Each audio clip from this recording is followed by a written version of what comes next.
I've been training for a while. Here's a transformation photo of me up on screen. And when it comes to getting in shape, I've made just about every mistake that there is to be made.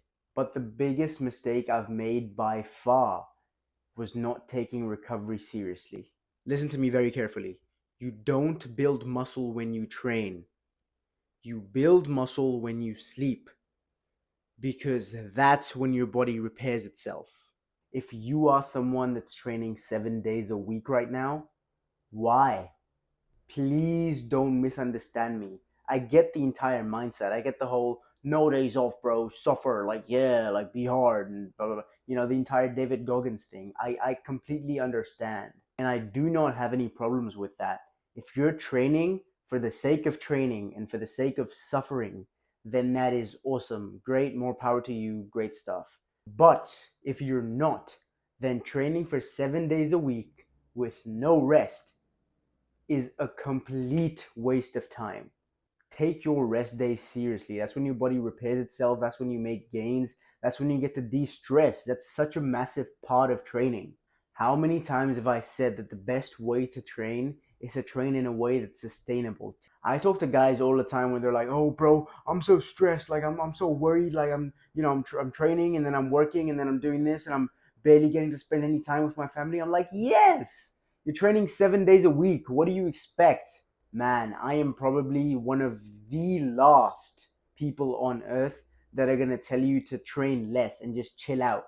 But please understand that there comes a point in time where more training doesn't lead to more growth or more results. It just leads to more fatigue and more stress and a bunch of more shitty stuff. If you want me to take a look at your recovery protocols and determine whether they're adequate or not, then click the link in the description and book a free 15-minute call with me and I'll help you for free. Or just send me a DM on Instagram. Okay, so we've talked about rest days. We've talked about the importance of rest days. We've talked about why you should be taking them and how you're a literal idiot if you're not taking them. We've talked about all of that. Now I'm going to talk about how to make the most out of your rest days. See, it's one thing to take a rest day, and then it's another thing to make the most out of your rest day. Just with everything else, doing it is one thing, but doing it right is another, both being almost equally as important. So here's 5 of the most important things you can do on your rest days to make the most out of them. Number 1, sleep. Sleep a lot. I would recommend that you go to sleep without an alarm, especially if you've got nothing to do that morning. Just see how much rest your body needs. And okay, let's say you go to sleep without an alarm and you wake up with 12 hours of sleep. What went wrong? Nothing bad has happened. Maybe your body just needed those 12 hours of sleep. Give your body what it needs. Man, I've been talking about sleep on this channel for a long ass time because it's one of those like holistic habits that if you do them right, every other area of your life gets affected positively. Literally, if you get good sleep, you're going to be better at exercising, you're going to be better at socializing, you're going to be better at whatever job it is that you do. If you're a student, you're going to be better at doing schoolwork, you're going to be more alert. Second thing that you can do, walk. Keep a low impact. Don't go walking on some fucking like steep hills. Walk, but don't walk with too much intensity. Just low impact for your active recovery. Ideally, you go on walks with someone because that would also fulfill point number 5, which we'll talk about later. But yeah, walk. It's low impact. It's great. Get your steps in. Get a little bit of cardio done, but you don't sweat a lot. You don't cause any stress to your joints. Walking is great form of cardio for pretty much everyone. Number 3, stretch. There's plenty of benefits to stretching, but one of them is increased mobility, increased flexibility, obviously. But stretching is specifically great for people who lift weights because some of us tend to become stiff and then, we lose joint mobility and that can lead to injury sometimes. So you don't have to do it for an hour. Just do it for like 10 minutes. Do 5 stretches that you really want to work on, and then that's it. Number 4, hydrate and fuel. What I mean when I say fuel is keep your diet on point, right? Doesn't matter if you're bulking or cutting. Your diet should pretty much always be conducive to your goals.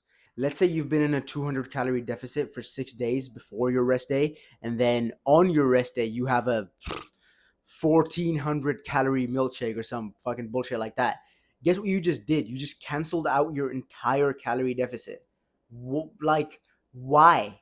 Now, this doesn't mean that you can't get that progress back, but you just undid all of that work. Why would you do that? Please make sure that your diet is conducive to your goals, ideally at all times. But if not, then at least most of the time, your diet is conducive to your goals. Right, point number 5. Now this one's gonna scare away all the wannabe introverts and emo boys, but number 5 is socialize. Man, first of all, if you're an introvert, I can't understand you. I don't get you. I can't understand your pain and the problems you go through, because I have no problem interacting with people whatsoever. But social interaction is really important for, not really important for gains, but important for de-stressing, which obviously leads to more gains in the long term and in the short term. Let me tell you something. I mean, I've said this before in the video, but choosing a sustainable approach is important.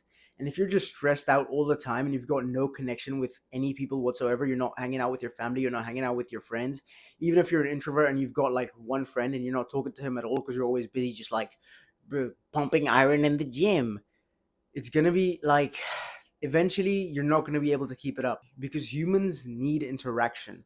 All right, that's just how we're wired. Some people need more interaction than others. Some people have different responses to social interaction than others, but we all need it. So on your rest day, spend some time with family, go hang out with some friends, go out on a date. And if you've got none of that, then I guess just go up to people and strike up conversations with people you've never talked to before. But I know most of you introverts would jump off a cliff before you ever do anything like that. But yeah, socialize, because it is important and it's great for de-stressing.